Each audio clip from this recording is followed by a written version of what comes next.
Hello and welcome to the JJ and Pug Show. It is July 17th, 2025. We are recording from the Highland Communities Podcast Studios. And we have been very intermittent in recording. Right. And so much so that I honestly forget the things that we normally would do. Like I have to refresh myself every single time. Oh, yeah. Well, it's just life gets in the way. We talked about this. It's not a personal. It's just a fun time. And the summer's all over the place with everything going on. Yeah. So. Let's get right into what we were talking about. The ESPYs. Oh, jeez. Okay. It's so good. Dude, first off, Shane Gillis, he is on a heater right now. Well, and and it's funny the way he talks. With the way he talks to the mic like this. He's just kind of like, kind of hunched over. I didn't want to write it, I swear, but maybe. So he's just nonchalant funny. Yeah, he's like it's like a dude. If you're having a conversation, like his stand up was like just listening to a guy have a conversation, right? And I got to say this is the thing that I've always bothered me about the ESPYs, just in general. Those people take themselves way too seriously. I know. It's like they get all mad. There was some really the Deshaun Watson joke. Hey, guess what? Who it's earned true. that? Yeah, it's Who true. earned it? And that's the thing. Comedy used to be able to be you could say things that were true but still funny, right? Yeah. People could laugh, find the humor, and look, I'm just poking. We're not going to go into it, but it did happen. Yeah, yeah. And then you know what he should have done? He should have thrown Justin Tucker as well. Right, he could have done a few different other, but then there's someone who's like, oh man, dude, his Trump alien jokes with Trump, right? It's funny. Yeah. These are just laugh, have a good time with I know, it. dude. That's the thing that kills me. It's like I don't know. I can't remember who it was. I think it was Peyton Manning. Peyton Manning made a solid joke about somebody, and then they took the camera right at the person, and the person was like this. Yeah, I'm like, dude, laugh. It's funny. Well, and that's the thing. There was a guy that talks about when comedy used to be untouchable. You could talk about anything. Yeah, race. It didn't matter because people thought it was a funny thing. We laughed about it in the moment because that's what comedy is. It's about fun, poking fun at everybody. Yeah. Now it's everybody's so sensitive. His saying, what's that guy's name? Gillis? Shane Gillis. Yeah, right. No. The Oklahoma City Thunder guy that he references. Shea Gilgeous-Alexander. Yes, he goes, all right, everybody around is in foul trouble. And he just kind of stared. And it's like, dude, it's just true, bro. It's man. So true. They call it just laugh about it, dude. Have fun with it, Dude, I know. I swear. It's one of those things where if you're a comedian, if you take that job, I'm going to host the ESPYs, just be aware.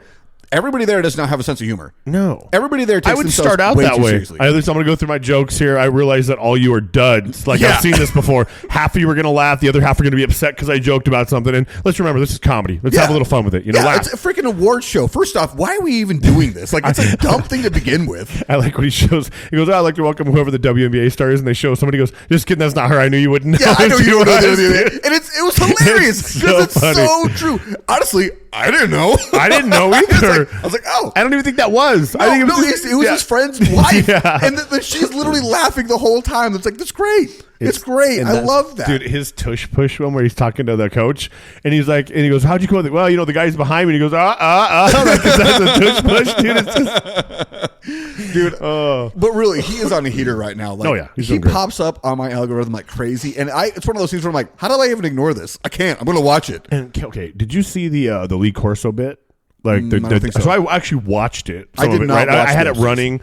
And they actually did a really cool segment on Lee Corso and his August first week of football is. That's his last show. That's his last show on College Game Day. Yeah. Well, so it's Kirk Herbstreit, right? Which, dude, he has been the voice of college football for my life, bro. I know. I'm thinking back all the NCAA games he's the announcer of all the games. Mm-hmm. But him and Lee Corso so it's him, Pat McAfee, and then the other guy, I can't remember. He's the black guy on their group. I just can't remember his name. Oh my gosh! Of course you would say that, and of course I would blank on it. Yeah, and won the Heisman Trophy. Yes, Desmond Howard. Yes, Desmond Howard. So I had to talk myself through it. So they're doing it, and dude, I don't know what Pat McAfee is wearing.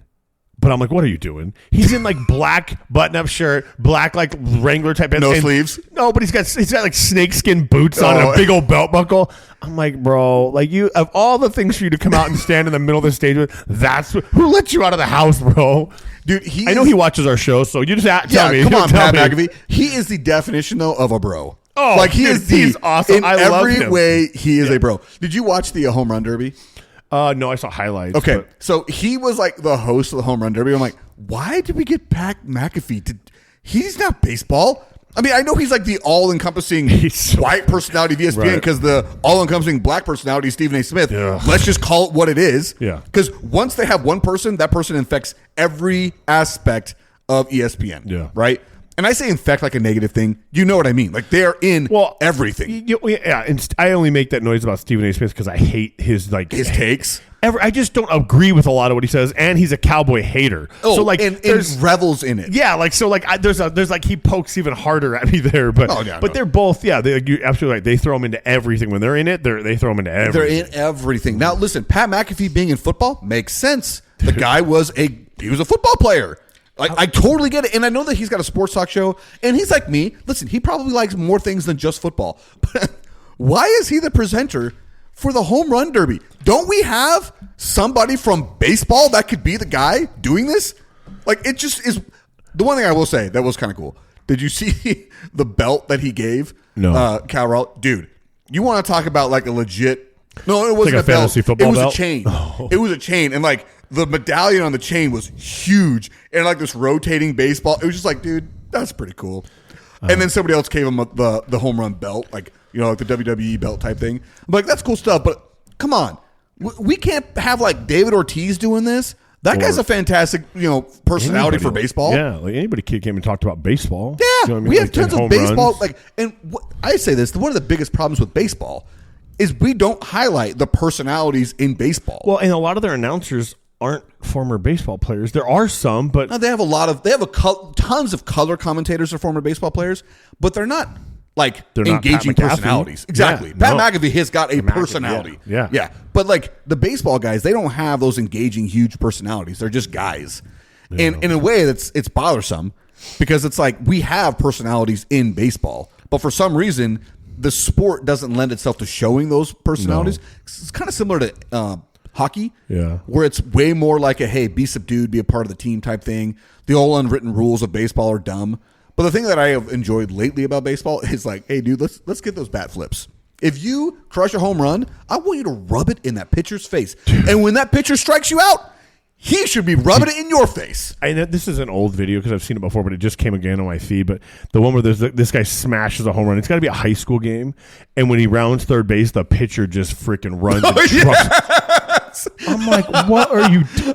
Dude, it is a solid hit. Bro, and you're like, what? Like, it's a cheap shot. It's the worst of cheap shots. And it's like, why? Like, dude, I feel like if that was my son, like, I would just want to pick him up and break his face. Like, you just ruined everything about character in your life, everything. Yep. You've made the worst mistake because of emotion, because you can't handle a guy smash it off of you. And in baseball, listen, there's a skill to it, a lot of it. It's so much. insane. But there's also a bit of luck. And, like, look, sometimes a guy's going to get lucky and guess the right swing and the right pitch.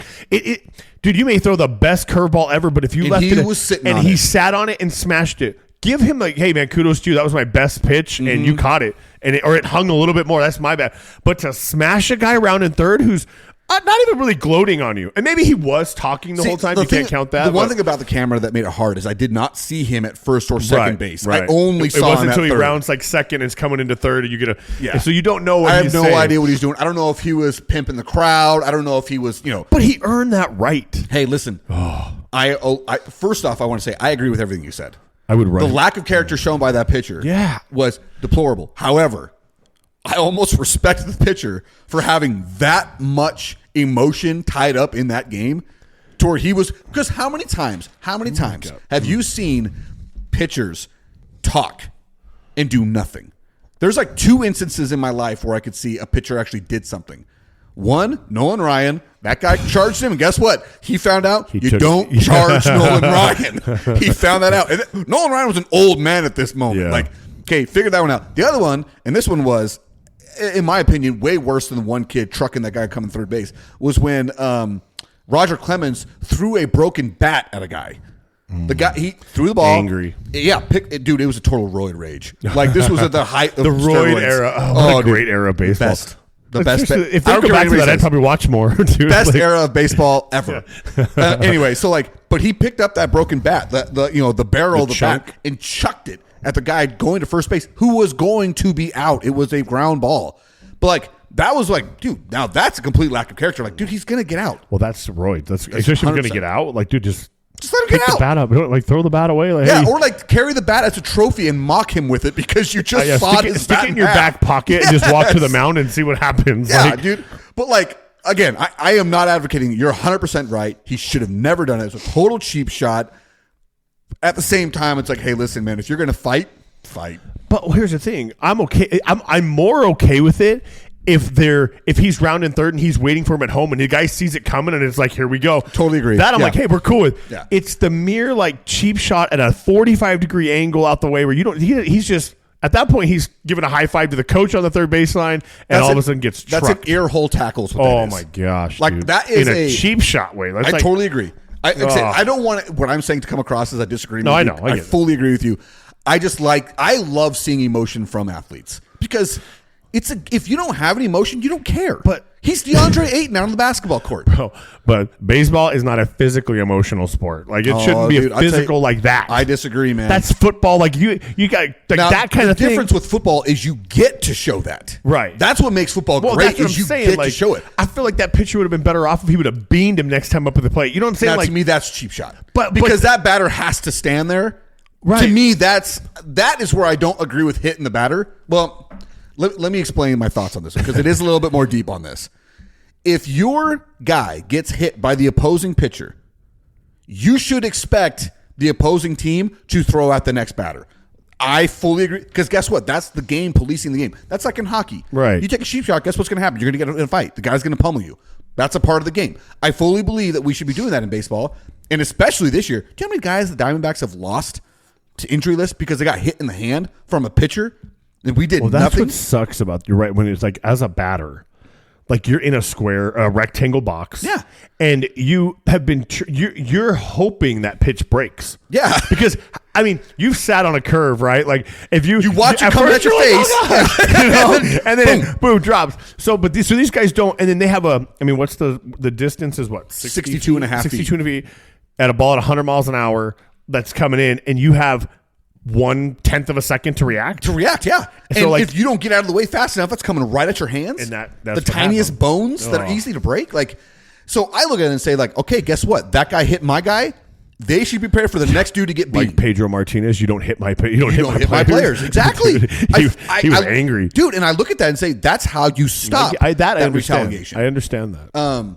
But I don't think that you, as a pitcher, if you got a problem with that guy, if he took you deep, you shouldn't go and hit him the next time. Well, I'm almost more okay with that. And then him cheap shotting him in like a tackle where you might just, and you don't have to hit him in the hands. You could throw it at his butt, dude. Like you're a pitcher. You've got you pretty know where that ball's going. I agree. More I don't agree with going for the hands, the head. I don't agree with any of that. But you could take him out where you throw a little wide behind him and his butt gets hit or his thigh. That's a hey Something buddy, on the fat. you want to but like what is this guy who's batting who just smashes home run gets taken out? There's no retaliation for him. He's an out. He's a right fielder. Like, what is he going to do to get even? Right? No, and listen. I keep feeling like I'm like advocating. No, for that we understand what you're saying. But I'm just saying. I think that one, the cheap shot was a cheap shot. Exactly what it was. You're right. The guy should have been waiting at home base. Waiting. Let's go. Now, once you cross, guess what? You ran right your on, mouth, baby. You ran your mouth to all three bases. I want you to run it right I'm here. waiting right here I'm for waiting. you. Yes. Clear the benches. I don't care at that point. Clearly, that was in the moment where like the emotion took over. Okay, so play coach real quick. Okay, but hold on. I gotta finish my thing. Sorry. When you said like it's not an emotional game, the problem with baseball is you don't get to take out your emotion like in football. Like in football, if this guy did something, you better watch out for the next play because I'm coming at you, and it's legal. I can hit you as hard as I can. Right, so you can direct your emotion at somebody. Yes. The problem is in baseball, you can don't be get to. emotional, but I don't feel like you have the right to take it out on people in baseball. So this was I'll say like a rule change that was submitted by a baseball player today. Let you know this guy's nickname is the Panda Bear because he's huge and white. He's a big white dude. His name is Pete Alonso. He's the first baseman for the New York Mets. And he came up and he said, listen, we need to have a rule like in hockey. I can fight you one-on-one. No more benches clearing. No more bullpen coming from the outfield. No, listen, I got a problem with you. I should be able to fight you one-on-one. And then when it goes to the ground, they stop it. The stops it and it's over. So now the commentary I heard was obviously it's easy for this guy to say that. He's one of the biggest guys in baseball. Like, yeah, sure he's going to say that. I fully agree. But I would fully be way agree with behind him. it, and the fan base would go crazy Yes. for it. Just that's why people like hockey. Yes. It's mano a mano. You're gonna do something dumb. I'm calling you out. It's the UFC. We're fighting in the middle of the ring. We're gonna swing off until somebody goes Totally down. agree. Because that's what brings even those of us who do not give a crap about hockey into hockey. Right. We all love that about hockey. Violence brings people together. Why do you think the UFC is a thing? I know. We Listen, like to see it. It's because boxing. it's primitive. It's something from like back in the day. We didn't have all these guns. Dude, when you It's a true test of like it's a true test of masculinity. right. If you want to go, all right, let's step in the ring. You want to Yeah. box with Ali? Let's go, bro. Yeah, Like, exactly. You better bring your Now, gloves. there may be some Gretzkys out there who did not fight, but they had a couple guys on their team that were ready to fight, right? Which is fine. You don't have to be a fighter. But that's why they called it a goon. That was the guy's job. Yep. You are on this team to protect the asset. Yes. Like, Yeah. you're a bodyguard. Yeah. Somebody takes a cheap shot at him, you take him out. Like, we're expecting you to be ejected. exactly. Like, Yeah. that's, You're going to be spending 2 minutes in the box. Yep. We don't care. that's why I like basketball. I got 5 fouls. I'm going to use them. You're going to take out. Yes. I'm going to use a foul, bro. Like, Yes, 100%. Like Yeah. that's the way I look at it. Like there needs to be some of that because the more we take it out, I feel like the less aggressive the game gets, which is a negative. Right. And I look at that from all sports. All sports, you have to have some form of aggression. Like you got to be able to have that. Because again, where I said it before. Otherwise, we got a bunch of DeAndre Aytons playing basketball, and nobody wants that. he's going to the Lakers. Yeah, he's on the Lakers now. Good luck with that, boys. Yeah, good luck. I There'd be loved nothing- Booker's comment about it. I can't remember what it said, but it was a good bash on Ayton. Was it? Oh, Yeah, enjoy a 7-footer that plays soft and is only around half the season. Something to those like extent where it was just a total like, oh, that's what he gets to. Pretty sure it wasn't AI because knowing Well, Booker, it could he be. doesn't say crap. It could have been, dude. Who knows? I don't. Yeah. The I internet's so would've full of loved it, AI though. anymore. It's nuts. Oh, dude, everything. I'm all like, I don't even. I never used to believe most of what I see. Now I'm like, man, that's probably fake. There's no way. Now, dude. I had to question the flooding in all those places because I'm like, Is this real? I don't know. Like, did you see the AI one out of New York? Oh, No. 3 days ago, New York flooded, and it shows like water in the subways and all that. And you see the comments are like, "Oh, I live in New York. This is nowhere never happened." But like AI is just getting out of control, Dude, it really is. Especially if you're online a lot. It is you just impossible. yeah. Okay, so I wanted to feel like I explained my whole thing. You did. But from the coach's perspective, you say but So from coach as a standpoint. coach Okay. of the kid, the pitcher, what is your action, discipline, or whatever you do at that point? And let's just say, I don't know where they were at in the game. Let's just say it was a halfway through the season type thing, right? And you're a decent team. So you got a shot at going to the playoffs maybe this or whatever. is my best pitcher. Yeah, whatever. What is your action as a coach? So whatever, because first off, there's going to be discipline from above you, right? Either the school administration, here it's called AIA, Arizona Interscholastic, Athletics, whatever the upper Echelon. yeah, whatever that discipline is, I'm adding on to it. No. So tell me what you think. So if the top is, okay, this guy's suspended for his next game, week, I don't know what it is. He's honestly probably suspended a game. Which isn't enough. But, It's not enough. But okay, let's just say they go 3. I think like I would let them do the suspension part.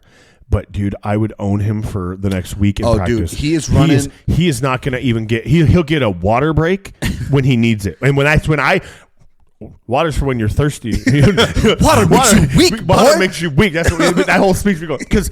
I want him to never, ever, ever, ever. As a coach, I feel like that is your job is to teach them how to battle adversity and how when things don't go your way, we don't throw a fit. Mm-hmm. We don't act out of emotion. You sit back, especially as a grown man. You sit back and you figure it out and you learn how to win another way. But dude, I would not. I mean, he would never forget that week of practice where he would tell his grandkids about it later. Yeah. Hey, when they messed up. Does that make sense? No, I totally get it. I don't know what that would be because baseball conditioning is weird. Like, No, it's the same. It's Well, so we call it poles.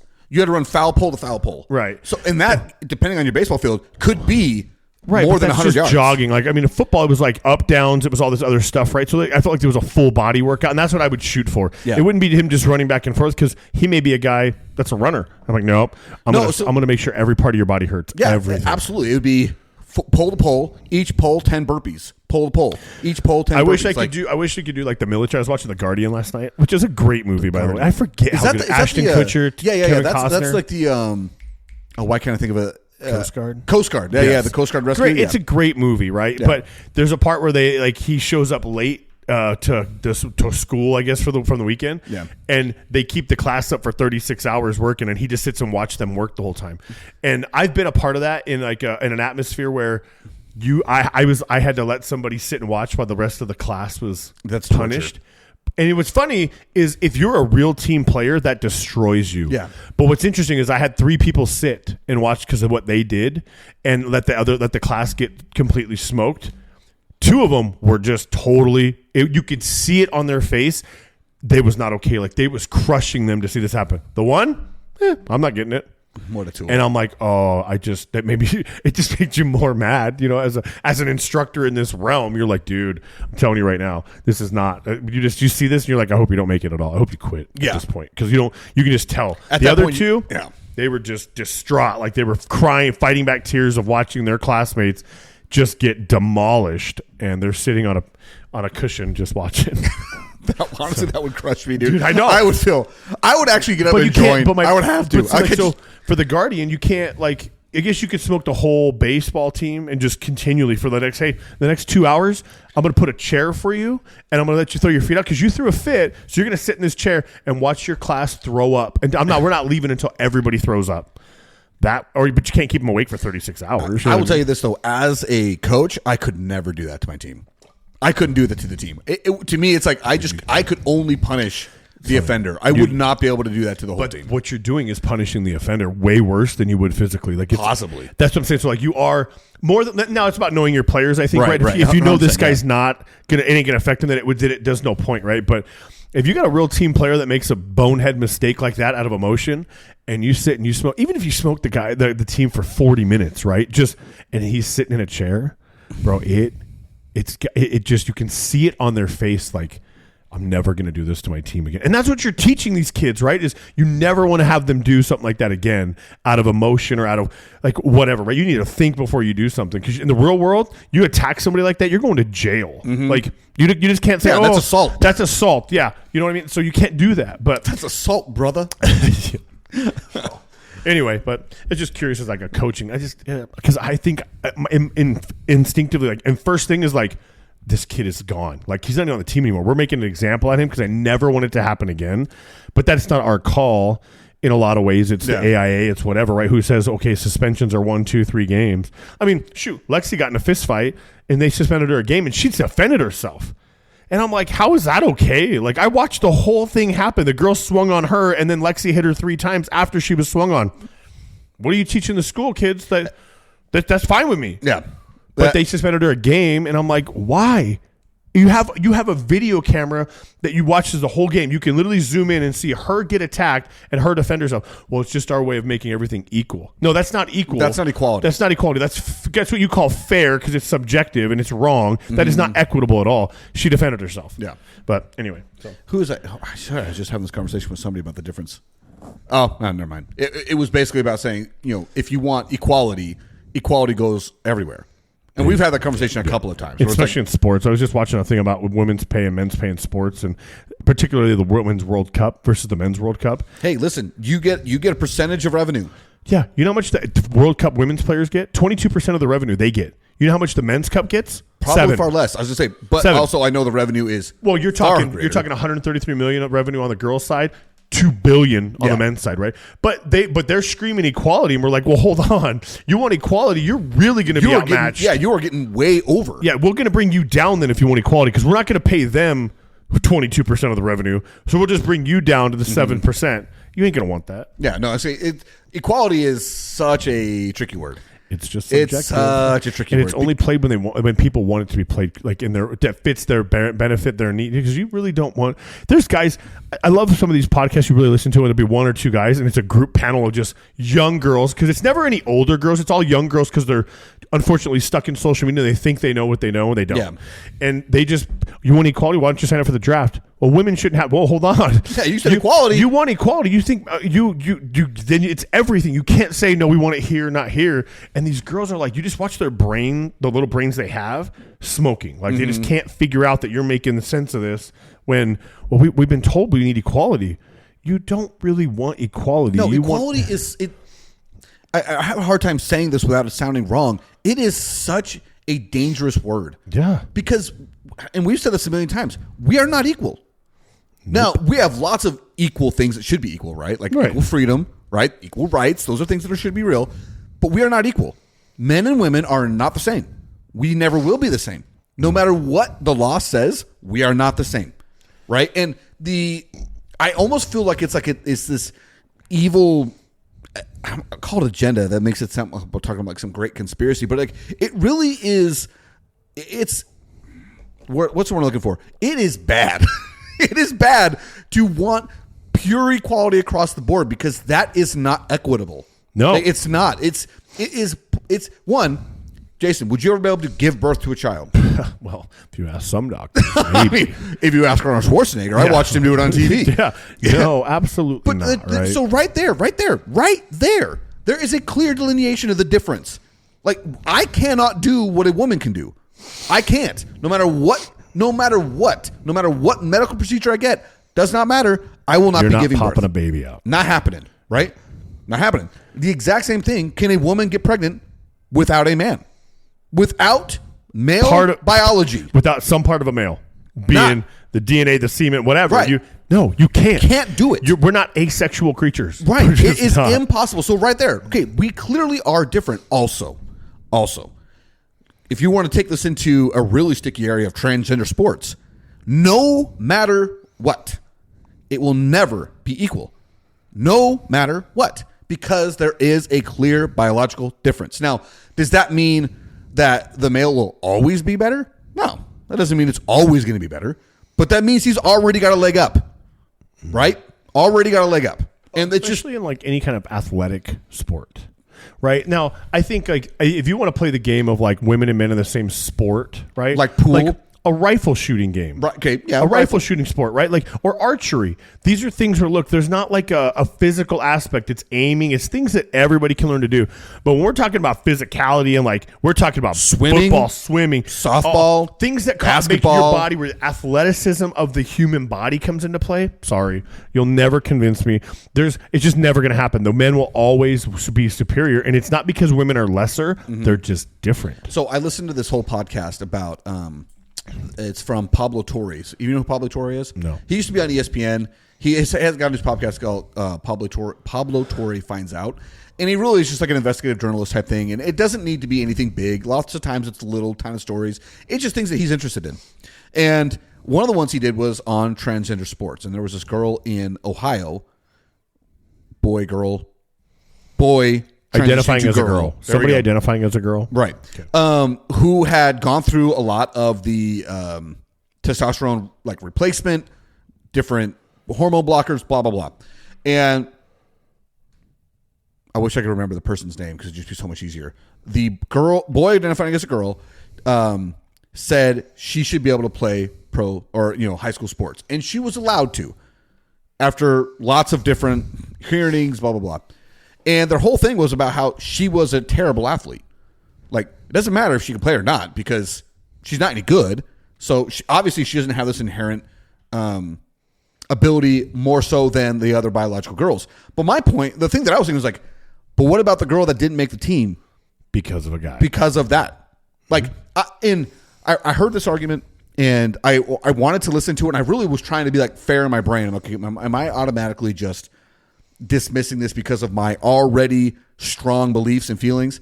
And the more I thought about it, I'm like, no, I don't think I'm being ridiculous about this. Listen, if you are a boy or if you are a girl who thinks that you are in the wrong gender and that you should have the ability to join a sports team of the gender you believe you should be, and it shouldn't be disqualified because of your biological gender, you can't say that's unfair. And the reason why I say this is because what if you're just not good enough? If you were, let's say if you were a boy, thinks that you were a girl, tried out for the boys' softball team, baseball team, volleyball team, whatever it is, and you didn't make it. He said, oh, it's because I'm not a boy. It's like, no, it's because you weren't good enough. Yeah. And it shouldn't be. It doesn't matter. What if I wasn't better than you and I didn't make it either? It's not unfair to me. Yeah. Listen, sports is a meritocracy. If you're good enough, you'll play. That's the facts. Yeah. And the reason why we have boys and girls sports in high school and in junior high and in college is because there is a huge physical difference between the two. That's not... I'm not saying anything that's controversial here. No. So I just look at it and I say, I just don't see why this is a topic. It shouldn't be a topic. Well, if you are a girl, born a girl, you will play girl sports. If you are a girl, born a girl, and thinks that you are a boy, good luck joining the boys team. Good luck. You're not going to make it. You're not going to make it unless you are at a school of 6 people. Yeah. And I know that sounds extremely sexist. I'm not trying to be. No, it's not. But It's if you true. are a boy, born a boy, who believes you are a girl, chances you make the girls' team is way greater. Way higher. Way greater, especially the older you get. In the, like, let's say, again, you and I both have a strong belief that hormone blockers should not be a thing. No. Especially to children. Not even 100%. close. You should not be allowed to do that. That is insane to think that okay, we won't go down that road. Yeah. We've already done it. Yeah. But like, even if say you started doing those at 15 years old, by the time you're 17 years old, which is supposed to be a 2-year, they're supposed to be on it for 2 years or whatever, I guess, from this rule in Ohio, you've already gone through the majority of puberty. You're already going to be bigger and stronger than the girls on the team. Anyway, I think it's ridiculous. Well, it's dumb. It shouldn't be that way. But the world, I think the way you get rid of the whole transgender athlete movement is you take professional athletes, LeBron James and stuff, and you say, okay, I'm going to identify as a woman now, and I'm going to go play, and watch them single-handedly destroy what they're doing. Like, it didn't matter. Even a men's volleyball team, if you say that you take the best men's volleyball team in college and they all identify as female and they start playing against the women, they are going to get just hammered. I was watching this thing, and it was kind of about that, right? It was a reel on it, but it was 2 guys, 2 college level volleyball players hitting the ball. All they're doing is hitting the ball over to a female on the other side. Dude, she couldn't. Maybe return 1 it. out of every 10 directly at her, she could actually dig back into play. Yeah. The rest, no way. They're just too much. And that's not to say she's weaker than them. It's just different. And that's Yes. why I don't understand why people get so wrapped up in this. Well, you're making it seem like they're less than you. No, I'm not. They're just different. Yeah, because again, we've already talked about, there are things that women can do that I cannot do. Like, And it's not just even physical stuff. There's a lot of mental and emotional things. The way that women look at things, I don't look at it that way. No, men are. And if all women looked at things the way that men would, we'd have some problems in this society, and vice versa. Right. Like, there's a reason why we are different. Because if we are the same, this doesn't work. Like, we need the differences. We need the contrasts. Like, a child growing up in a single family home has a much, what's the word? I'm trying to remember like the statistics. Their chances of having like we'll call it a quote normal adulthood are way less than a child that grows up in a 2-parent household. Right. You know, with each gender represented, because they give them those contrasts that they need. And I'm saying that without looking at the data. If we bring this back you're up, not wrong, though. No, I'm you're gonna have to absolutely bring. right. I know. I just hate it when people spout crap off without actually saying. But hey, we've there's- talked about it before. That's the thing. Like, you can pull up another episode. We've talked about this where we hit the stats on it. You're absolutely right. It is statistically accurate to say a 2-person home, a male and female home, you're more likely to be successful than if you're being raised by a dad only or a mom only. It's not sexist. It's literally just having a 2-person home of a male and a female. It is what it is. Like, people can be mad all day long, but that's the reality. So, for you growing up, obviously you would go to your dad with some problems you had, Yeah. and you go to your mom with others, right? Yeah. 100% true. I mean, my family's a little bit different because my dad was so chill. My mom was just. I went to my mom for a lot, but there were things as a male you talk to your dad about. Yeah. Just because I can't go to my mom and say, "Hey, I'm getting these kind of feelings, and this has happened to me in the morning." Like, she's not going to be able to. She knows what I'm talking about, but she can't be like, She okay. didn't relate. She go to dad and talk about that when you're 13 or 12, right? And you're trying to figure stuff out. Or your older brother or somebody. The point is, you're not going to a female for those things, as they're not coming to me when my daughters didn't come to me when they start their period. No, and say, they hey, shouldn't. Dad, what do I do? Why do I feel like this? I don't know, because you're bleeding for a week and it's pure evil because you don't die. I don't know. You know? Because it doesn't make any biological sense that you can do this for I a have week. no idea. So, but they don't come to me and say, "Hey, can you?" All I do, I mean, they go to mom, and that's the way they should. Because again, it's not that makes me lesser than them. It's just I don't know. Different. Yeah, You're different. You have different viewpoints, different experiences. Now, to say all that, like, for all of you who are single parents, I wish the best of luck to you. Like, Yeah, I it's don't not wish a you any knock on harm. them. No, Yeah, no, and I'm just- sometimes that's just the way it happens. I mean, we've had our, we've done a bit on. Here's the thing. When we say single parenting, I'm talking about an absentee father or mother. I'm not talking about somebody that has a divorce and they're split custody, because the male and female are still in their lives. As long as you're a good dad and they're a good mom, that's at least for me, that statistic doesn't reflect that. It reflects an absentee father or an absentee mother, not somebody that's, hey, we have a split household, but we're working. No, you guys are doing fine because they have somebody there. It's when they have nobody. in certain cultures that disappear, or their families that say, nope, we're out. Gave a baby, I'm out. Those are the people we're talking about. Unfortunately passed away early. Something right, something like that. You're 100% right. We're talking about. We're talking about actual single parents. Yeah, where the other parent is gone. Gone. Yeah. It's funny, we talked about this earlier. I said, dude, we've only got one thing on the conversation list. We haven't even touched it. And we're 35 minutes in. And the one thing you said when I said there's like, it hasn't stopped us before, my response was, and it never will. No, it never will. We'll always talk. We had something else we were talking about before we hit the records, and I don't remember what it was. A lot of it was the ESPY talk, but we were talking about that, and I said, hey, let's pause, and we'll talk about that later, but it doesn't matter. Okay. So this was a question, a topic brought up by one of the listeners that wanted us to talk about it. And it's kind of a blind reaction from you. If we want to have it in deeper, we can do it deeper later, and we'll actually come together with some real thoughts. But just off the cuff, if you were to remove Kobe, LeBron, and Michael Jordan, they are not in the topic of conversation. You cannot say that these are the great. Who would you say is the greatest basketball player of all time? This may not be popular, but the first name that comes to mind without reading anything. I wish it was the same as mine. I want Shaquille O'Neal. Oh, not the same as mine.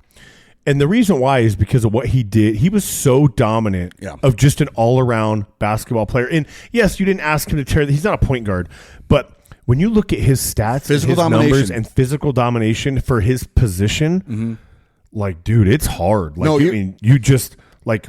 Wow. Yeah. There's the smart aleck of me, and you could talk about different plays of Allen Iverson was a ball. He was just different, right? Like AI had his own answers of things. You have Kevin Garnett's of the world, or you've got these guys that are just different in their, or Dirk Nowitzki, right? Like somebody that just game changer people.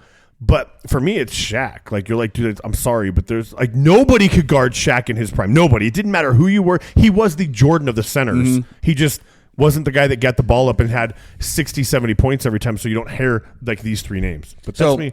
There were three names that I came up with, and I settled on one. Shaq was one of them. I thought of Shaq because, again, pure physical domination. Just the size, the strength, the speed. It was impossible to find a comp in, I think, of all of basketball history to somebody that was him physically. Now, skillfully, Shaq was super skilled around the basket. If you got him outside, dude had he no wasn't shot. making a free throw on you. No, if he couldn't shoot 50% from the line, imagine what it was with a jump shot. Which is weird when you think it was all because they blamed that on his height, remember? Because he had to shoot down at the. Now you've got 7-footers that are like 90% from the free throw. Yeah. The way that Shaq always put it is like, if I could shoot 70%, then I wouldn't have been humble. This is the way God's keeping me humble. And I'm like, no, it's because you didn't want to work on your free throw, bro. No. Why am I going to worry about free throws when I can just dunk over everybody? Yeah, literally. And knock everybody around. If I'm averaging 30 points a game, shooting 50% in the line, what? Who cares? Yeah. That was him, and then the other one I thought of, and it was a lot of it had to do with just length of career, things that they did during their careers. Kareem Abdul-Jabbar.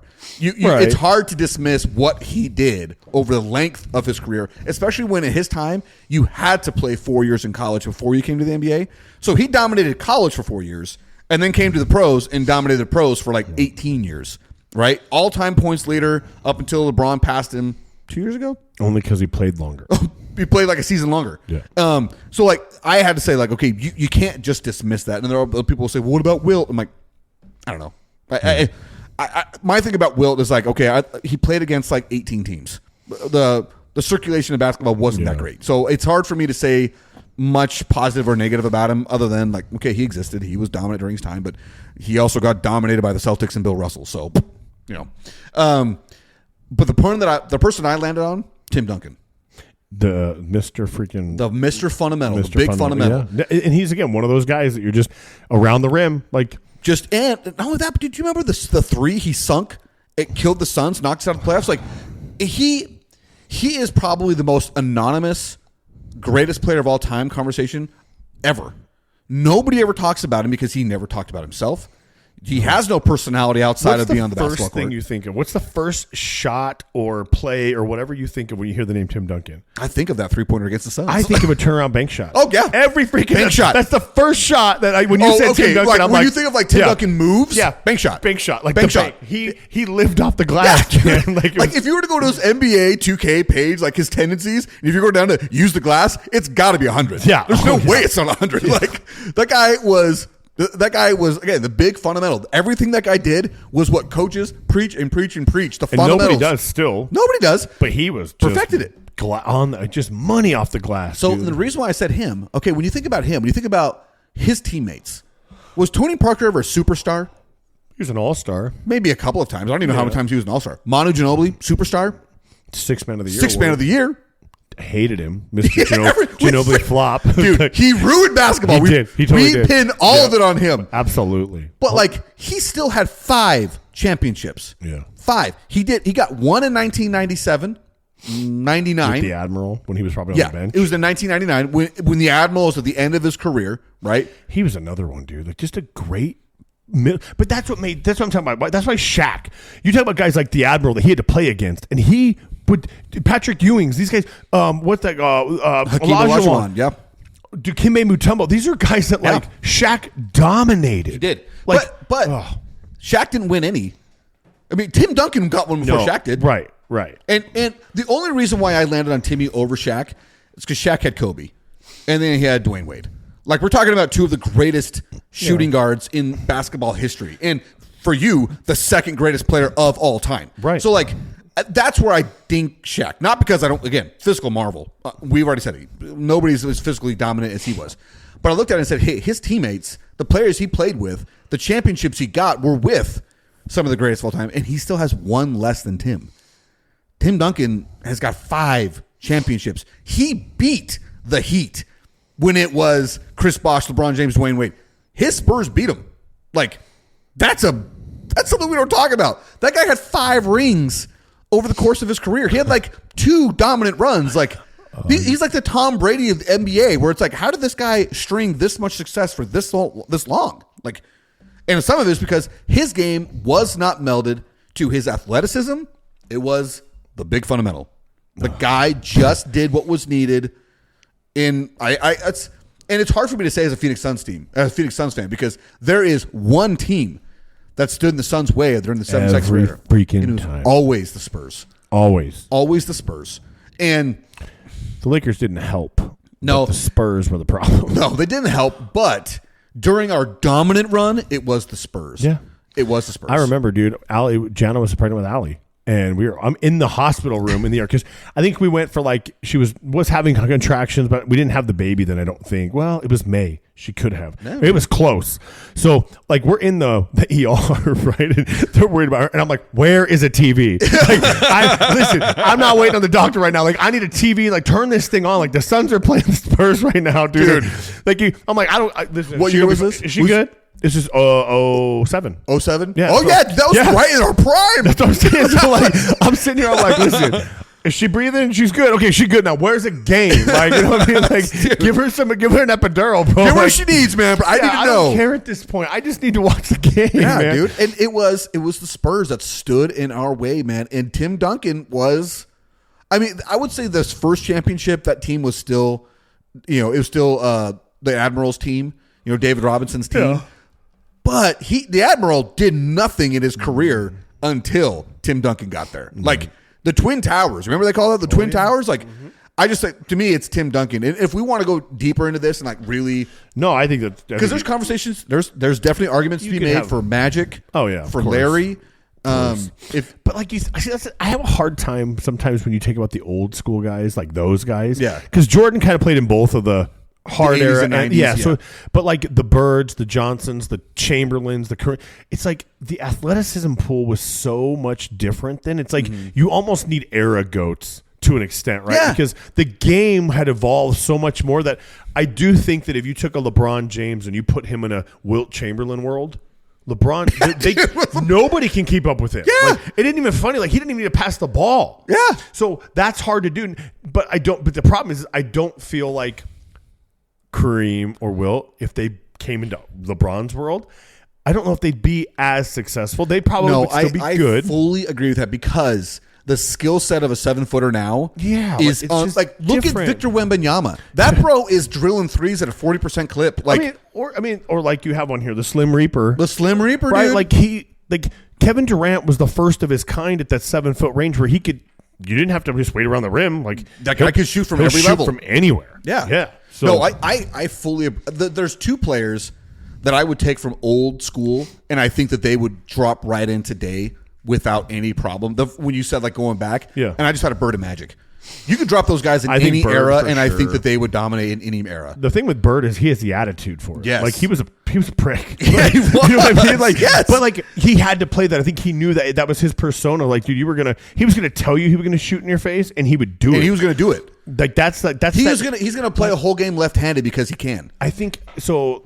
I'm telling you, the book Relentless. I'm not a reader, but that book by Tim Grover talks about being relentless, and he specifically names a few people of this kind of modern era. Yeah, which one is not LeBron James because he doesn't have that kill factor, that the Dwayne Wade factor, the Kobe factor, the Jordan factor. I would specifically call the Kobe, the Jordan, the Bird. Yeah, and Bird would be in that group. I think if he was part of that, if Tim Grover had worked with him, he would say Bird was one of those guys. Yeah. Like just stone cold, like I'm coming for everything in your nest, bro. Like I don't care. That. I've never heard that phrase. I'm coming for everything in your nest. I love that. You know what I mean? Like that's because he has that. And that's for me, and that's why I'll always put LeBron number 3 is because you can athletically, statistically, he's great.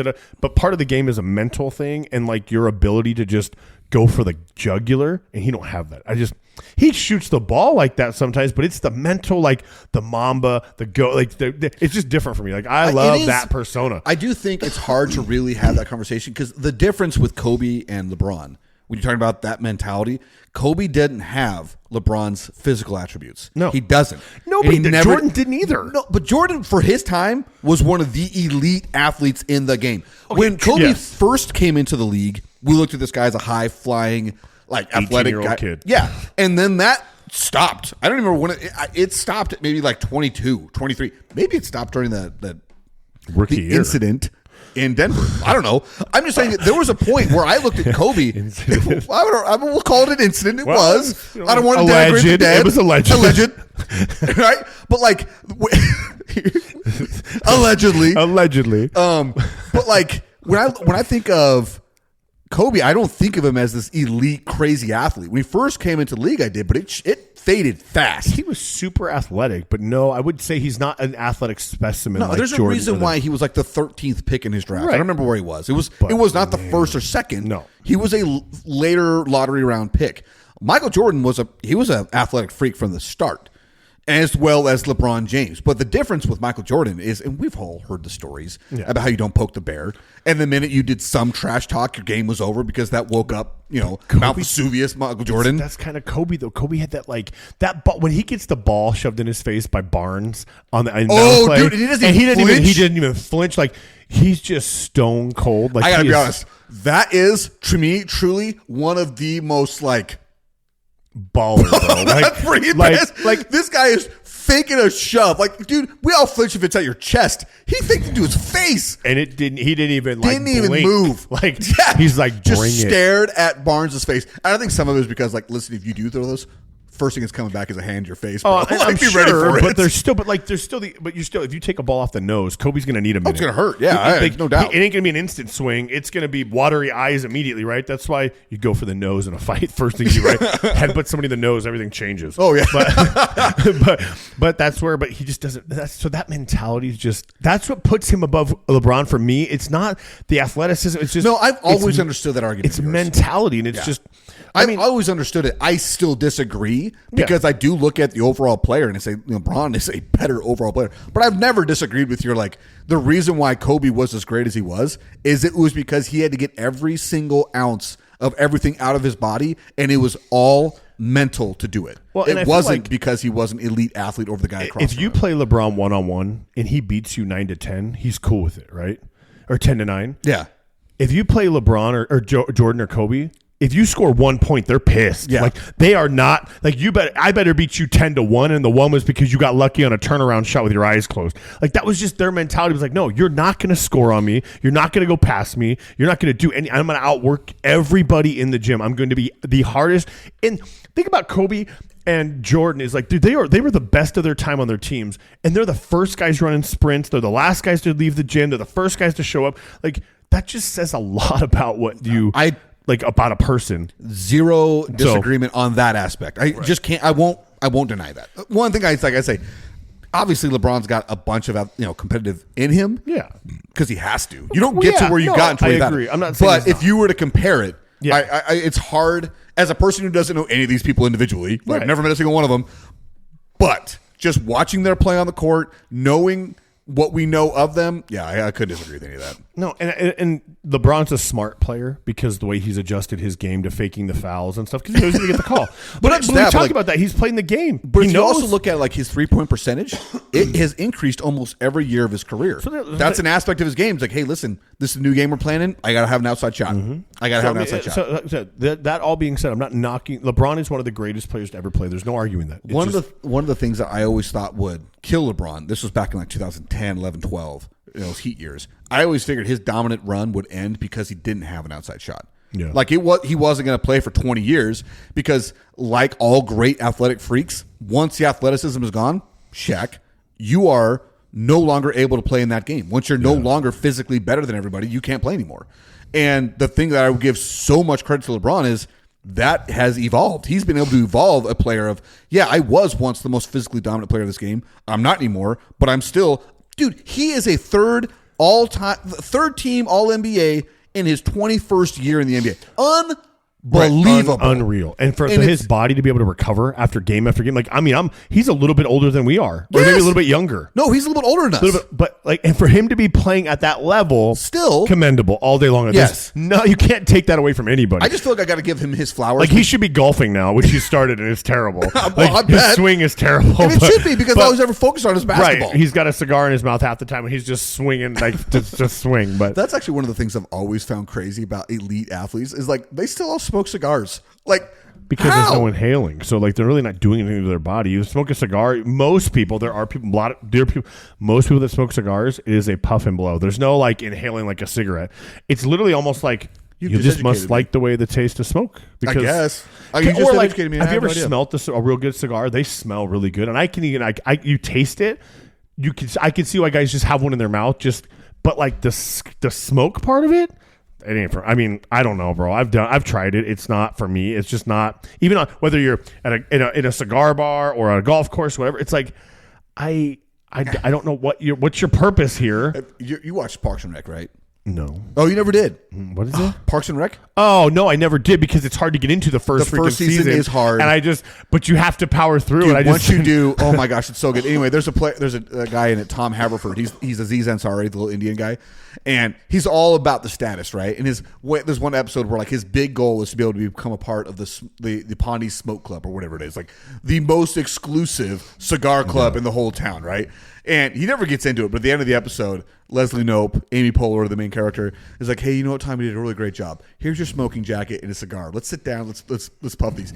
He gets down, puts it in his mouth. It's like, I really don't like this. That's what I thought of him. Like everybody aspires to this, and you do it. You're like, not what I thought. Yeah, I mean, I don't know. It's just not. So I get it. It's a cool thing for people to do. And again, there's really no health decrease in the sense of like most people just literally it's in and out. There's no like swallow, inhaling, breathing, letting it get into your lungs because there's no nicotine in cigars like that. Like I guess I don't know enough about cigars. No, it's I'm never been a almost thing. positive there's not. Like, people aren't addicted to smoking cigars like they are cigarettes. Yeah. But I could be wrong. Like I said, I don't smoke them enough or have smoked them enough. I probably smoked like 4 cigars in my entire life, and I'm like, why? We are going to do the most cheap of all Google searches right now just to see, is there any nicotine in weed? Not weed. Yep. Cigars. Let's see. Yes, cigars contain nicotine. According to Google AI, which we all know is terrible. But let's see. The Mayo Clinic. A single full-size cigar can be made as much as can contain as much tobacco as a full pack of cigarettes. Wow, how about that? See, they say so a cigarette has between 10 and 12 milligrams. So let's see. Is what it's. Is cigar smoking safer than cigarette smoking? No, cigar smoking is not safer than cigarette smoking. Again, this is according to the Mayo Clinic. And I guess nicotine's just in tobacco. I'm sure. I didn't know it was. I thought it was an additive that they put in it to make people more addicted to the tobacco, but I guess it's not. Oh well, not important. Do you inhale cigars to smoke? No, you should not inhale cigar smoke. So you are getting some kind of nicotine hit, but you are not inhaling it like you would a cigarette. So it's going to be less detrimental, but probably still detrimental. Yeah, probably in the long run, still not a great thing. It is, again, I shouldn't be surprised by this, but somehow I am surprised the fact that we had one topic to talk about. We talked about it briefly. We are coming up on an hour. No problems, bro. No problems. So for all of you that wonder, how did we come up with this? It is literally just us sitting down and fly talking. by the seat of our pants. It's 100%. Literally, it just, and the problem, we go down these holes and come back. Yeah, we literally just got to talk about cigar smoking. Yeah, we mostly circle back to whatever we started with. Sometimes I'll be listening back to this and be like, how did we not pay that one off? Oh, well, whatever. It is what it is. All right, man, I got nothing else. No, me either, man. Hopefully we'll get together a little sooner. Just like this summer. Yeah, my kids go back to school next week, so. Dude, my kid starts college. You want to talk about that? Bro, you have a kid. You just had a newborn, and I've got a kid going to college. I got a kid that's going to be 6 months old in like 2 weeks, and you got a kid going to college. Yeah, and dude, it's weird. She doesn't live at home right now because she's been staying at the Ross house. Mm-hmm. And I'm telling you, it's just a weird feeling because every year of her life, you walk past her room and she's in her room or she's up, and now it's like, hey, Dad, I'll see you tomorrow. I'm like, huh? Like, wait. I'm like, who's over at the house? Because she's by herself, and I'm like, she's like, don't worry about it. I'm like, she goes, I don't have to tell you, and she's joking. Yeah, but at the same time, she don't have to tell me. Dude, like, she's out on her own. I'm like, okay, and this is as a parent, you're like, all you can do is you've raised them what you think is right. You hope they make good decisions, and if they're ever in a jam, you hope they call, right, no matter what, because. We'll figure it out, but let's just make sure you're safe and home before we figure it out. Yeah. What we should do better next time. But yeah, she's a good kid, but it's weird, man. Dude, what you just said almost like made me cry when I'm thinking about, dude, one of these days my kids are gonna be out, and I'm just gonna be crossing my fingers I did a good enough job. Well, and the crazy part is, it's not when they're 18; it's when they're 16 when they get a car, dude. Because you have no control. Like you're literally saying, okay, well, here's the keys to the world, and just get back safely. Because once they leave your driveway and they get out of sight. They just literally can do whatever they want. You're just crossing your fingers now, and praying. There are apps, like I'll tell you, Life 360 is a great app, and I wish they would sponsor us because I'm throwing this out there. But it's a yearly subscription for whatever, minimal $100-$200 a year. A month? No, a year. But it's like, dude, it gives you it tells you how fast they're going. You can set up geofences at places so you know when they arrive somewhere. They don't have to tell you, oh, hey, like every time they go to the Ross house, it says arrived at the Ross house, arrived at the gym, arrived at home, whatever, right? So those are super nice things. And it tells you their speed, how fast how many times they pick their phone up when they're driving. If you really wanted to get into the weeds of it, right? So those things are great for now, but it's still, they literally can just do whatever they want. And I don't watch that app. I feel like it'd be wrong to helicopter parents say, why are you going down Queen Creek when you should be going down Ocotillo? Like, I don't care. Like, my wife and I don't do that at all. Like, it's just for, well, if we need to know where they're at, or if, it tells us, hey, they're home. Hey, they just got here. Yeah. But yeah, dude, it's one of the things that I look back and I think about, like, how did my mom and dad just, bro, they were just fine. Let you go. We were just gone. I mean, we talk about all the time about 90s kids. But you just didn't know what you don't know. No, we don't know what we don't know. But at the same time, like, my parents didn't know either. Like, we just were gone. And I truly want to know is, because statistically, crime is down across the country. And it's been going down. Donald Trump. Just kidding. Well, I mean, but it's been going down for years. Kidding. I know. I'm just so, kidding. Like, there's less crime.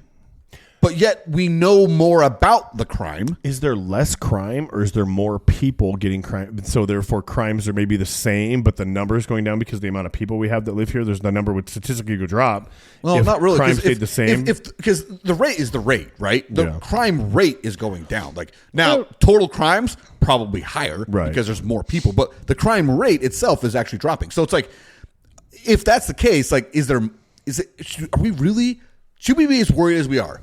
Is what I'm asking. Like, is it because we are inundated with so much information, true, false, fake, whatever. Yeah. Like, there's so much thrown at us that we are paralyzed by the information when the reality is such that, like, listen, if I wanted my kid to go ride her bike to her friend's house, I shouldn't worry about it because the reality is it's not any different. If not, it's a little bit less so than when I was a kid. I mean, I don't know.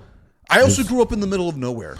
Well, so did I. Like, I grew up in we would literally leave, go hiking in the woods, and we'd be back by dark. And it was just weird to think that, not like my mom could ever call and say, hey, were you guys good? Or, hey, No, it was. We'll come back when we're hungry, and we'll be gone, and we're gonna just go play. The joke we is, probably never got outside of like a 1 mile radius of the house, right? But it felt like we were forever far away. Yeah, well, I mean, the joke is, and you and I never grew up around streetlights, so I don't know that I could actually. But it was always when the streetlights come on, get home. It was when the sun goes down, right? But my thing was exactly that. When the sun starts going down, go home. Like when you could tell that it's kind of sunset. Well, they told you. Your mom was like, "Hey, when you got up, you eat, okay, good, get out of the house. We'll see you later." Like you're not sitting in here. Oh my gosh! And I love how they're like, "Well, it's hot outside." I remember running from yard to yard barefoot, just getting onto grass because it's the middle of concrete, just to try to get somewhere, or building little ramps with one brick in the street still, like in the middle of summer. It wasn't like, oh no, we can't go outside because it's hot. Dude, so just this last Monday, right? We have a sales meeting every Monday with the sales team and everybody involved, right? And my dad's talking about how all the grandkids were at his house on Sunday playing football. And, you know, it was a hot day on Sunday. Not terribly hot, but it was a hot day. And everyone's out there playing football, and my mom's just worried, like, all these red-faced kids. And like, oh, my goodness, are they going to live? And I look at my dad, I'm like, Dad, we weren't allowed to come inside in the summertime. Like, that was forbidden. That was my same mom. I grew up in the same house. What has changed? Like, what the crap, Mom man? got soft. Dude, I'm so soft. That's what happens when you become a grandparent. But dude, because I tell you, like, I was not allowed inside. You're hot? Good. Go get in the shade. Go drink from the hose. Like, yeah, that was it. Like, it was funny because both of my brothers started cracking up. They're like, that's true. What the heck? I was like, I grew up in that house. Just let it run first so it don't burn your lips. Because I get the cold water. Make sure the water cycles. Don't get that first bit of water out of there, dude. Because that first bit will freaking scald your mouth. Dude, you can literally close your eyes right now and taste hose water. I know. Like that rubber taste, dude, of just hose water. The flow. Yeah. Like drinking from a big drinking fountain. Oh, it was great. I would do it now. I don't even care. I have no qualms with it. No it's problems. I also grew up on a well, so it's a little bit different from me. So did I. I had a well for a long time. So, so the water was better. I grew up down here till 3rd grade, and then we went up there, and there was a well. So, I mean, the water was different then, but still, like, the hose water still tastes like hose. Still tastes like a hose. The hose is still the hose, dude. Because I had more minerals or better water flavor. It didn't matter. It was still covered in rubber. Still coming out of a hot hose, dude. Oh, my gosh, man. But it really is one of those things where I just think, like, it's just... I don't know why, but I do feel for my kids when it's like a hot day. Although yesterday, dude, I was wanting to push my kids out. I don't think it got to 90 yesterday. It was so nice. I was in Casa Grande most of the day yesterday, and I kept looking at my truck, and it never got over 85 out there. According to my truck's temperature. We should have been golfing. Dude, 85 on July 16th? That's got to be a record. That's got to be the lowest high temperature ever recorded in Arizona. I don't know. Oh, I think it was actually warmer. I think it was like 100 degrees yesterday or something, but it wasn't. I know out here it was not. When I got home, it was 88. Like, that's insane. You open your windows and just put a fan on the window? Yeah, dude, I was outside, man. Like, I had the windows down when I was out working. Like barbecue. No, dude. I wish I could have barbecue. I'm still trying to not barbecue. Yeah. How's it going? Not great, man. Once our little commitment time ended up, you just not been right great. Off the wagon. Oh, dude, I was telling my wife, I'm like, all right, it's time to. I got to jump back on and do something hardcore. Yes. It's the accountability that was good. Uh-huh. And that's why I kept paying. That's why I don't need to. That's why when I go into show prep, I pay because I know what they're going to have me do. I have all the stuff still. Yes. But it doesn't matter. It's that knowing every week I have to check in with somebody and say, hey, here's where I'm at. Yep. And then the defeat of shame of like, I didn't do it. I'm up a pound. Yeah, whatever. I was telling the thing I will say about my wife, like to my wife that I said to her is like, I really do. I feel different. I know I look different. Oh, yeah, for my sure. biggest complaint and my biggest problem area has always been my stomach. Yeah. Right? And that is the hardest thing because that is where you got to tell yourself, nope, no ice cream tonight. No ice cream tonight. Yeah. You got to tell yourself, sorry, man, can't have that bread with that burger. Yeah. Like, or just have the bottom bun only. Like there's certain things you could compromise, but even then I've gotten so okay with In-N-Out lettuce wraps. Bro, oh. They're freaking great. If I'm going In-N-Out, bro, I don't care. Their bread is so good. I don't care. I'm having 2 double-doubles for like, nope, dude, it's going down. I've also got to the point now, when I eat, 2 double-doubles is not enough at all. Isn't that weird? It is. It is weird. Like, I'm like, listen, I could throw down 4 of these and I think I'd still be hungry. It is crazy, dude. Oh, we got to go to Amici Pizza. Yes, we got to try out that pizza place you're talking delicious, dude. They're one of my favorite things there actually is their crinkle cut French fries are. Really? They're not battered, but they just are different. There's something about them. Something they do is different, and dude, they come out and you're like, dude, this I would come here for the fries. Like their pizza's really good. We had their wings; they were good. Their garlic knots, I think, were okay. But We just went in there Dude, one I time. love some garlic nuts. Oh my gosh, I love some Yeah, garlic they nuts. were. But yeah, I'm telling you. Yeah, Amici pizza. Dude, of course we got to talk about this, and it's just a little bit past lunchtime. Yeah, I know. I'm hungry. I need to get back. I got to go back see Allie too. Ugh. Oh, and you got to go to sleep, dude. All right, man. Yep. Don't breathe. Breed. We did screw that up last time, and we Yeah, did we not did. fix it. So it just sounds really foolish.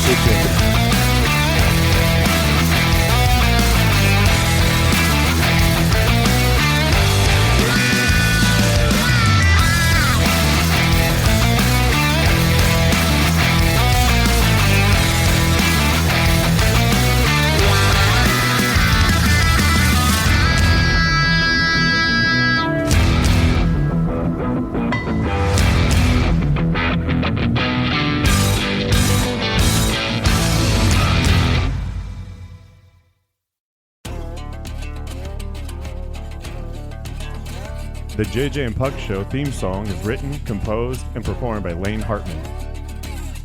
Thank you to Highland Communities for the support of our show. You can find the JJ and Puck Show on Facebook, Instagram, and TikTok, and anywhere you listen to your podcast. Just Google us if you're confused.